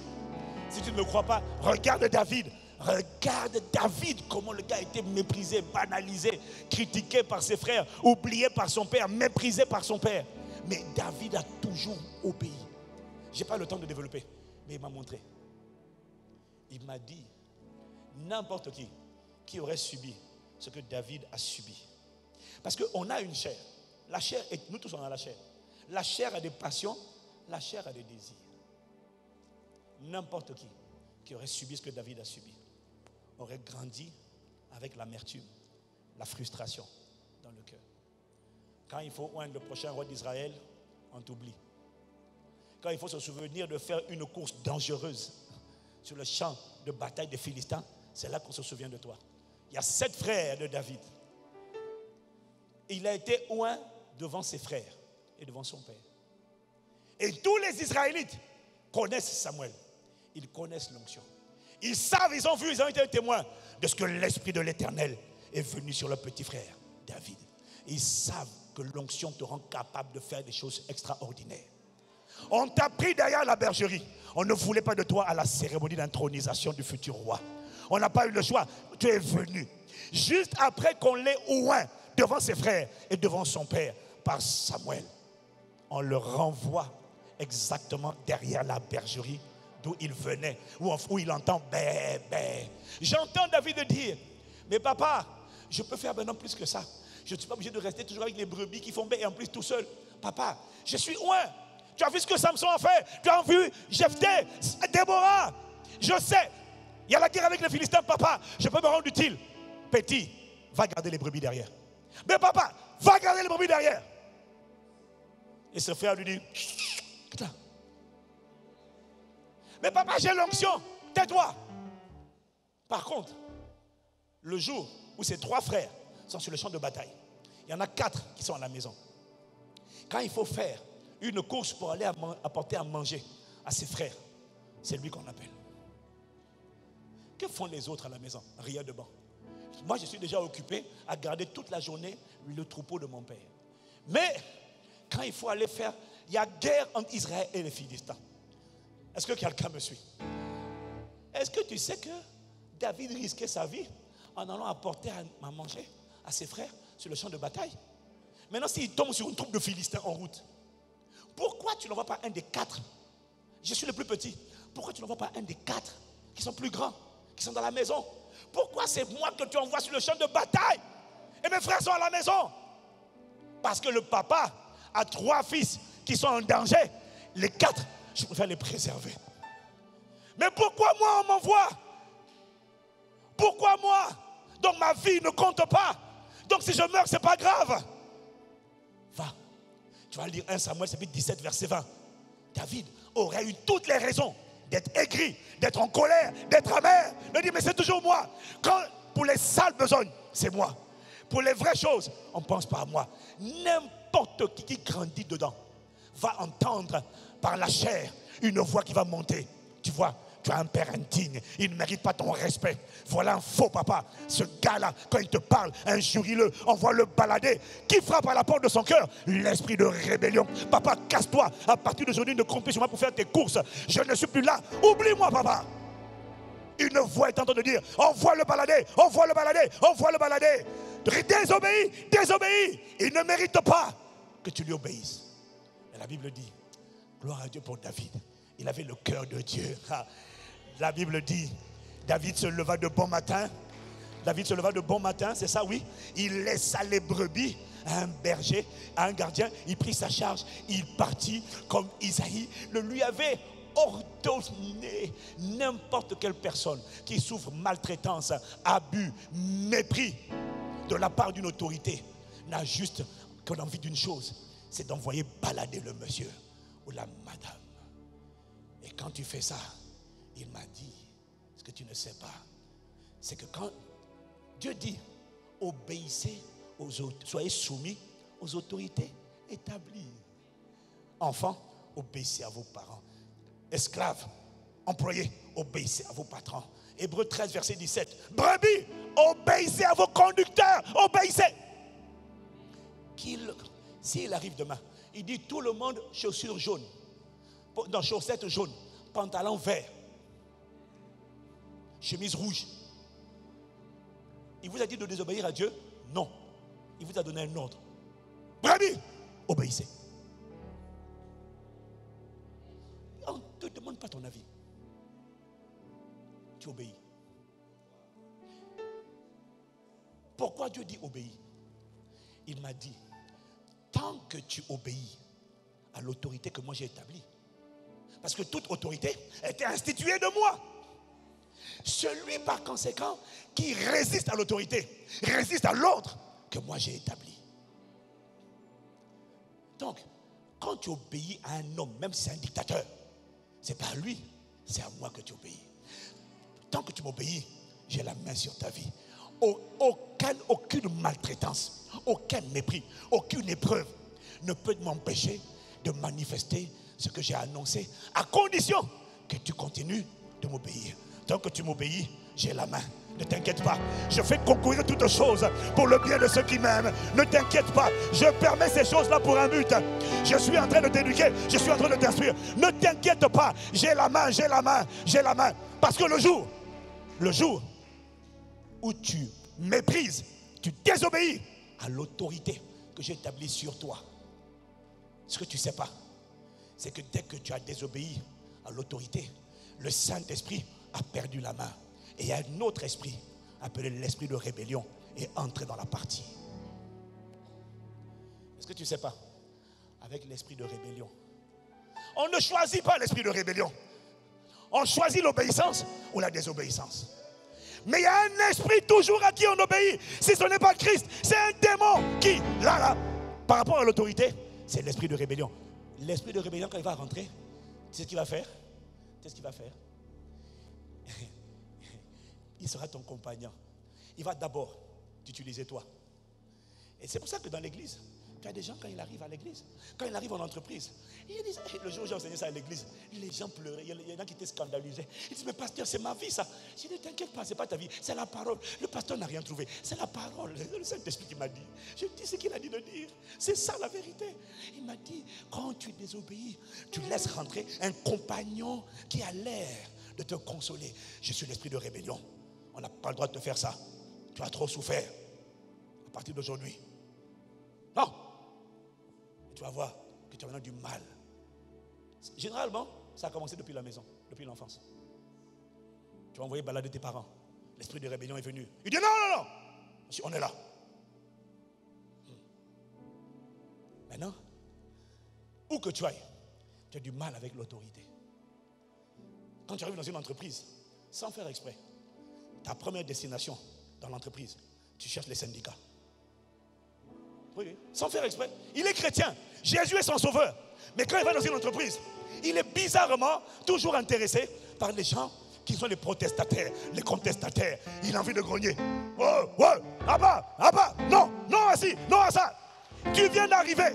Dès qu'il arrive dans une église, son premier réflexe, c'est de voir les failles. Qu'est-ce qui ne va pas? Et puis de commencer.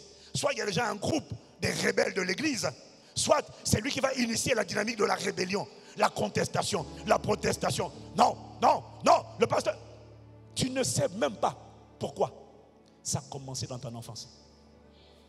Il y a un esprit de rébellion qui est rentré en toi. Tu as accepté Jésus, il n'y a pas de problème. Mais ton Seigneur, ce n'est pas Jésus, c'est celui à qui tu obéis. Il guide. Et c'est le genre de personnes, quand ils arrivent dans les églises, ils sèment la contestation, la révolte, les divisions, les déchirements. Mais ce qu'ils ne savent pas, et parfois, ils arrivent comme Absalom à mobiliser les troupes. Qui? Les autres, qui eux aussi, dans leur enfance, ont laissé rentrer l'esprit de rébellion. Donc, c'est le mouvement des rebelles. Non! Mais ce que tu ne sais pas, c'est que dans 100% des cas, 100%, pas 70, 100%, l'esprit de... En fait, tu ne sais pas, c'est l'esprit de rébellion qui est en train de t'accompagner. Il va t'emmener à détruire ce que Dieu est en train de faire à travers les autres. Mais quand il a fini ça, un jour, il va maintenant t'emmener à créer ta propre œuvre, ta propre entreprise, ton propre foyer, ton propre ministère, ton propre département. Et là, tu seras étonné de constater. Parce que sa nature, c'est la rébellion. Tout ce que tu vas faire, tu vas avoir des enfants, ils vont t'injurier. Et c'est là maintenant que les gens se lèvent. Je suis ton père, je suis ta mère. Comment tu peux me parler comme ça? L'enfant ne fait pas exprès. C'est que tu ne comprends pas. Tout compagnon, celui à qui tu obéis, détermine celui à qui tu donnes le pouvoir. Celui à qui tu donnes le... Tu te livres. Mais quand on se livre, on ne livre pas que soi, on livre tout ce qui nous appartient. Donc, il y a un esprit de rébellion qui va passer par toi, qui va maintenant aller se réfugier dans les enfants. Il va aller accompagner. Dans 100% des cas, tes enfants vont se rebeller contre toi. Quand tu vas commencer une œuvre, au début, il y aura l'unité. Quelques temps après, tous les gens, pasteur, il va faire la même rébellion dans ce que toi tu es en train de faire. Pourquoi? Il va dire, moi je ne peux rien faire. Ma nature, c'est la rébellion. Je suis un démolisseur de toutes les œuvres. Il va saboter tout ce que tu vas faire. J'ai vu les pasteurs. Il y en a un avec qui j'ai parlé la dernière fois. J'ai dit, comment ça va l'œuvre? Il me dit, oh bon, on a un peu arrêté là ces temps-ci, on a un peu fait une pause là. J'ai dit, pourquoi? Il y a tellement de déchirements, division. Sans être prophète, sans dire, je vois en esprit. Je n'ai même pas besoin de voir en esprit. Il lui dit, frère, comment tu t'es séparé de ton père spirituel? Comment tu t'es comporté dans ton ancienne église? Est-ce que tu n'as pas fait des vagues? Il me dit, bon, c'est vrai qu'à l'époque, on était jeunes, et puis j'ai dit, oui, continue. Non, mais c'est vrai que j'ai dit, Il dit, frère, il y a un esprit qui t'accompagne. Tu aimes Jésus, tu pries Jésus, mais il y a un esprit qui t'a fait rentrer dans ta vie qui t'accompagne. Tu ne vas jamais réussir dans le ministère tant que tu ne seras pas allé réparer ce que tu as fait. Repars,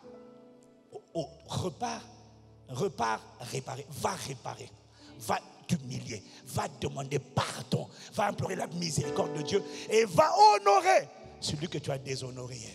Sinon, quel que soit ton éclat, ton potentiel, ne sois pas séduit par ton potentiel. Le potentiel n'est que le potentiel.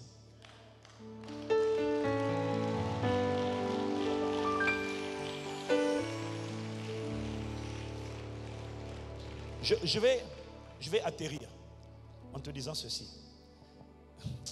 L'enseignement est vaste. Il est très vaste. Quand le Seigneur te dit, prends mon joug, obéis-moi, il m'a expliqué que chaque fois que je te dis de m'obéir, c'est parce que je veux changer ta vie. Et je veux empêcher un démon d'avoir la main mise sur ta vie. Quand je te dis marche dans la vérité, parce que toutes les personnes qui pratiquent l'impudicité est toujours à un frère jumeau. Quand tu vois l'un, tu vois toujours l'autre. Le frère de l'impudicité, le frère jumeau, c'est le mensonge. Quand Dieu, il m'a dit, tu ne comprends pas. Tu pries, mais tu ne sais pas. Je n'ai pas le temps. Tu ne sais pas à quoi va ressembler demain. L'esprit de mensonge là. Aucun de mon n'est inoffensif. J'ai vu des pasteurs qui étaient bien. Mais juste parce qu'il a caché l'impudicité. L'impudicité, en fait, le fait de cacher, donc de mentir, ça va dégrader ton caractère. Tout démon que tu autorises dans ta vie va t'éteindre sur ton caractère. Donc j'ai vu des gens qui normalement étaient bien, mais juste parce que tu as caché l'immoralité sexuelle. C'est-à-dire que l'esprit de fausseté entre en toi. Et du coup, quand l'esprit de fausseté entre en toi, il t'accompagne. Quand l'esprit de fausseté entre en toi, il va fausser tout dans ta vie. Il va fausser tes analyses. Il va fausser ton discernement. Il va fausser tes jugements. Il va fausser tes sentiments. C'est-à-dire que les gens bizarres, tu vas les trouver normaux. Et tu vas être attiré à eux. Les gens bien, tu ne vas pas être attiré. Pourquoi? Ils faussent tout. Ils ne laissent rien d'intact. J'ai vu ça. Le gars te donne une analyse. Il te dit, moi je crois que le problème c'est ça. Mais pour moi, ce qu'il dit, c'est tellement évident que ce n'est pas ça. Mais lui, il est sûr que c'est ça. Pourquoi? Même tes analyses sont fausses. Tu veux marier quelqu'un. Écoute-moi, si tu vis dans l'impudicité, toute personne que tu vas épouser, tu t'es déjà trompé. Parce que quelqu'un de bien, quelqu'un de bien et de saint, s'il a le Saint-Esprit, il ne va jamais t'épouser. Pourquoi?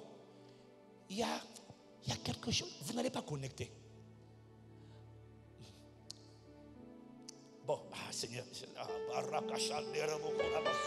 aïe, aïe, aïe, aïe.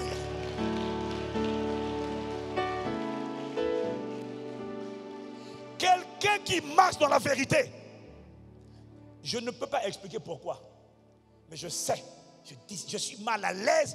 Quelqu'un qui est faux, je n'arrive pas à connecter. Je ne peux pas expliquer le pourquoi. C'est après que je comprends le pourquoi. Mais quand quelqu'un est faux, quand tu laisses un esprit de mensonge, frère, tu ne sais pas. Il m'a dit ce que tu ne sais pas. C'est que celui à qui tu obéis détermine celui qui te donne le pouvoir. Pas seulement sur ta vie, mais le pouvoir de créer des événements. Regarde David, va écouter. Quand il a trompé Bathsheba, il a fait rentrer dans sa vie des agendas, des événements que Dieu n'avait pas planifiés pour sa vie. La révolte d'Absalom n'était pas dans le plan de Dieu. C'est David, par sa désobéissance, qui a fait rentrer la révolte d'Absalom dans le plan de Dieu. Ce n'était pas le plan de Dieu. C'est sa désobéissance qui a donné à la main à des démons de décimer ses enfants. Pas seulement lui, ses enfants. C'est choquant quand tu lis Actes 2 Samuel. Non, je finis avec ça. Ça m'a scandalisé le jour où le Seigneur m'a montré ça. Dans 2 Samuel 13, versets 1 à 2. 2 Samuel 13. Tu n'as aucune idée. You are the jokers. You are the joker. Tu n'as aucune idée de ce que tu es en train de faire. La Bible dit, après cela, dis avec moi, après cela. Je n'ai pas entendu. Après cela, voici ce qui arriva. Après quoi? Après l'immoralité sexuelle de David. Après le meurtre commandité de Uri. Après cela, voici ce qui arriva. Absalom, fils de David. Mais ce qui m'intéresse, c'est le après cela. Absalom avait une sœur qui était très belle, qui s'appelait Tamar. Et Amnon, fils de David, l'aima. Amnon était tourmenté jusqu'à se rendre malade à cause de Tamar, sa sœur, car elle était vierge. Et il paraissait difficile à Amnon de faire sur elle la moindre tentative. Quand? Tout ça a eu le quand? Après. Avant ça, Tamar était déjà là. Tamar était belle. Tamar était mignonne. Il n'y avait aucun problème. Amnon voit Tamar, il n'y a pas de problème. Après cela, soudainement tout à coup, un esprit rentre. Un esprit de meurtre, un esprit de perversion, un esprit de débauche, un esprit d'immoralité. Ils sont nombreux. Dès que David a désobéi, plusieurs ont dit yes, allons-y. Chou, ils sont rentrés. Soudainement, le pauvre Amnon ne sait pas pourquoi, mais il est pris d'un désir incestueux de coucher avec sa soeur. Le Saint-Esprit m'a dit, est-ce que tu as envie d'avoir des enfants qui couchent avec leur soeur? Est-ce que tu as envie d'avoir des enfants qui violent leur soeur? Est-ce que tu as envie d'avoir des enfants que tu vas tout le temps récupérer en prison? Parce que ce sont des voleurs professionnels. Toi, tu volais seulement un peu. Ce que tu n'as pas compris, c'est qu'en volant un peu, tu as fait rentrer un esprit de vol. Mais il est allé pervertir tes enfants, les pauvres enfants, qui, tu dis que tu les aimes. Mais si tu les aimes, rends leur service, obéis à Dieu. Parce que quand tu désobéis à Dieu, tu dis, oh mes enfants, je vous aime. Mais maman, pourquoi je suis aussi voleur? À 6 ans, je vole. À 8 ans, j'ai envie de coucher avec ma petite soeur. Maman, je ne comprends pas. Pourquoi je suis comme ça? Pourquoi le pasteur Alexandre a écrit? Toutes les habitudes que tu as là sont enregistrées dans la mémoire de tes gènes. Tu transmets ça aux enfants. Comment? À cause de ta désobéissance. Tu donnes à des démons le pouvoir d'agir. Ils se déploient. Satan n'en a rien à faire. Que Jésus toi soit ton sauveur. Ce qui compte pour lui, c'est de garder la main. Parce que même si Jésus est ton sauveur, tant que Jésus n'est pas ton Seigneur, celui à qui tu obéis, il a la main. Il frappe ta vie, il fait apparaître des événements, il sabote la vie de tes enfants, il continue. Qui lui a donné ce pouvoir? C'est toi.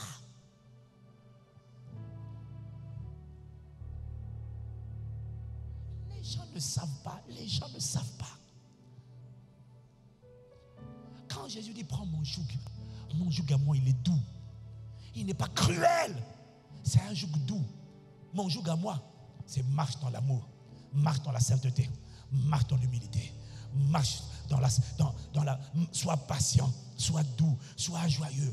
Mais c'est un joug qui est doux, mais il y a un joug à porter.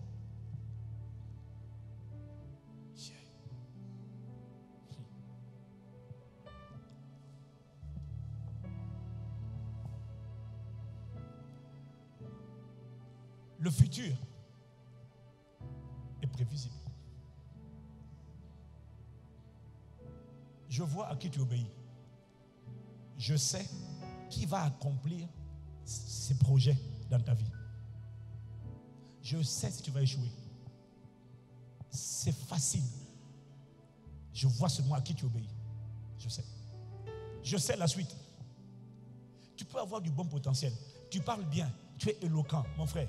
Les gens éloquents, il y en a eu avant toi et moi. C'est simple. C'est pour ça que je ne critique plus les gens. Tu ne m'entendras pas critiquer. J'ai le droit de ne pas être d'accord avec quelqu'un. Mais moi, mettre ma bouche pour dire, hein, tu n'avais jamais, Dieu m'a parlé, il m'a dit ta langue peut te tuer. Ce sont les gens. À qui tu donnes ta bouche, à qui tu donnes ton corps. C'est lui là. Frère, c'est tellement profond et simple en même temps.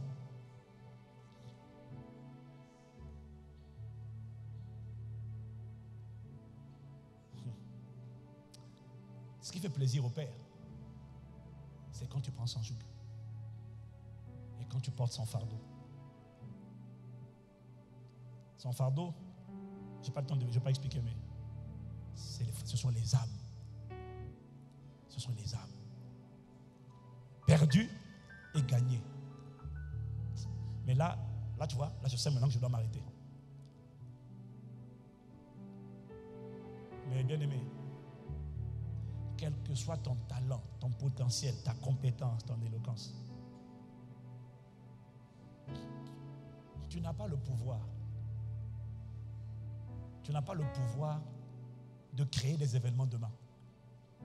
Tu as juste le pouvoir de choisir. Et ce sont tes choix à qui tu donnes le pouvoir qui vont révéler quel type d'événement va se produire demain dans ta vie.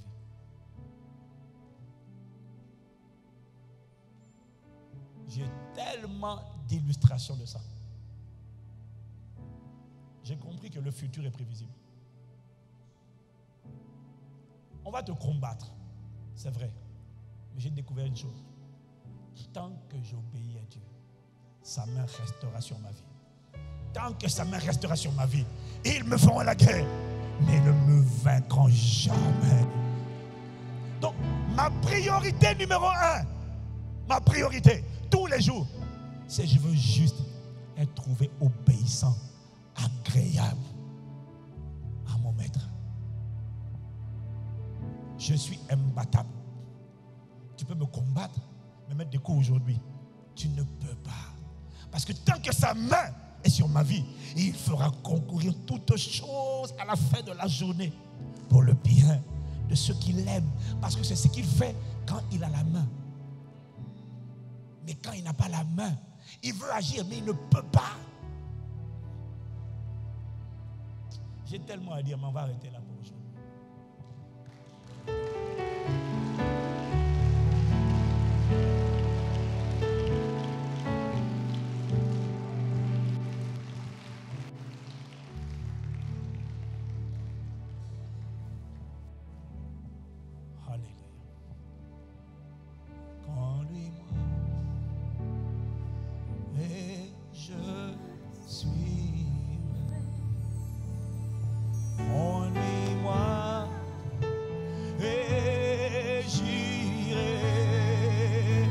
Chemin de l'obéissance, tu m'appelles,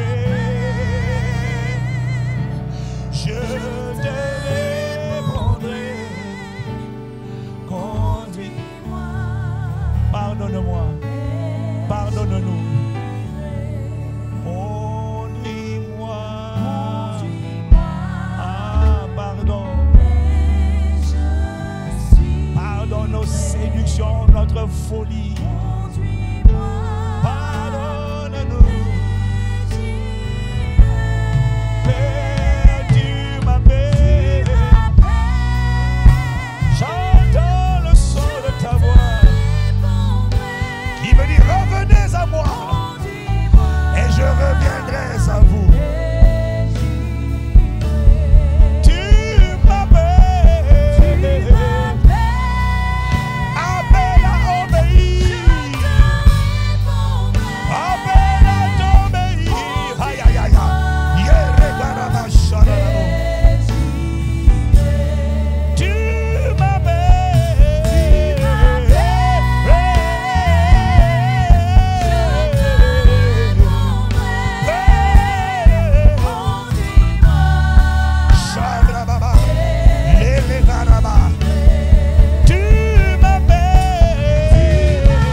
Pendant quelques moments, tu vas demander pardon pour toi, pardon pour l'église, pardon parce que la plupart d'entre nous, nous nous séduisons nous-mêmes par des faux raisonnements. Nous sommes victimes d'une personne appelée le serpent, le menteur.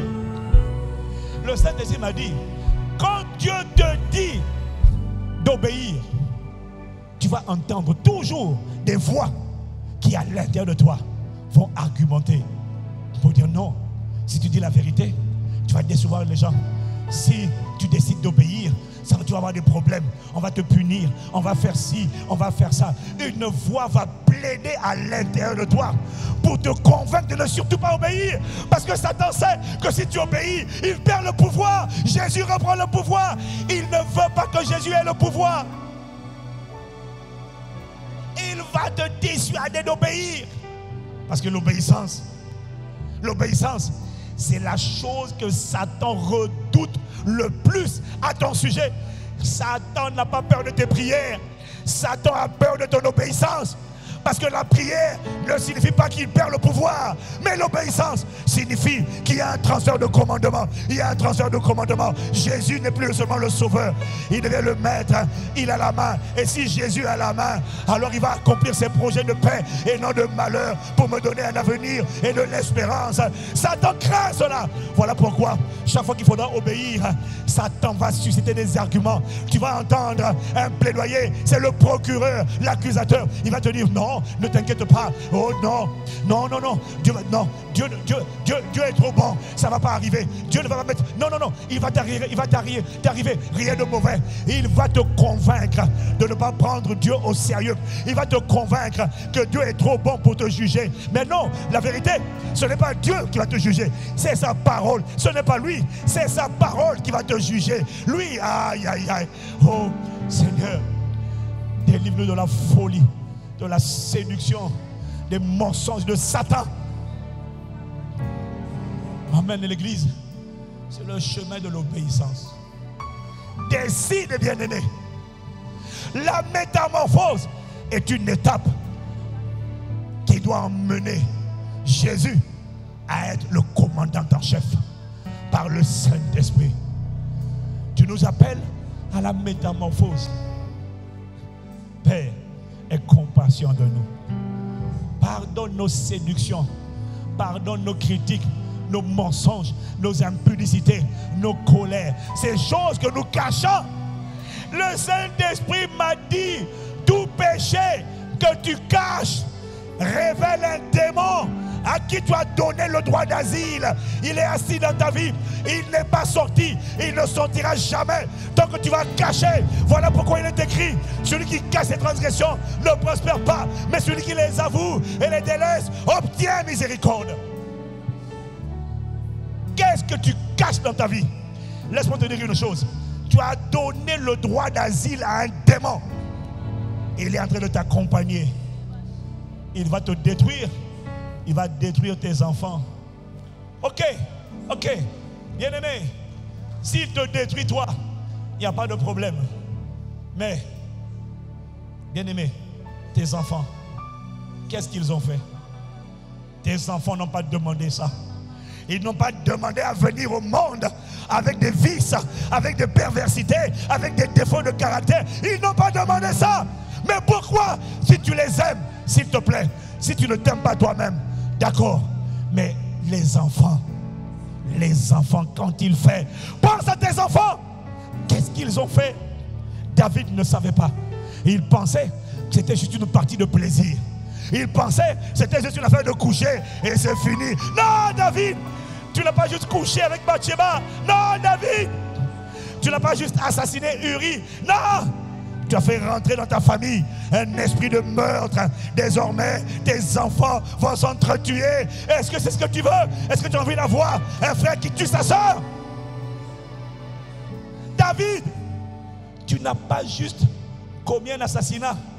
Tu n'as pas juste commis l'adultère. Non, David, tu as donné le pouvoir. Jusque-là, j'avais le pouvoir. Mais tu as enlevé le pouvoir que j'avais. Tu l'as transféré à des démons. Ils sont rentrés, David. Je n'ai pas le pouvoir de changer. Tu leur as donné le pouvoir. Si tu ne t'humilies pas, je ne peux pas arracher la main du méchant. Mais il dit, celui qui confesse et qui avoue ses péchés, il obtient miséricorde. Ça veut dire que ce n'est pas, la situation n'est pas désespérée. La miséricorde de Dieu, c'est lorsque la main du Seigneur vient arrêter la main du destructeur. Elle dit, la main de Dieu vient, elle arrête la main du destructeur. Elle dit, j'ai décidé d'avoir compassion de lui. Mais la miséricorde ne triomphe pas du jugement, du châtiment, tant que tu n'as pas avoué. Et le combat à l'intérieur des gens, c'est pour avouer.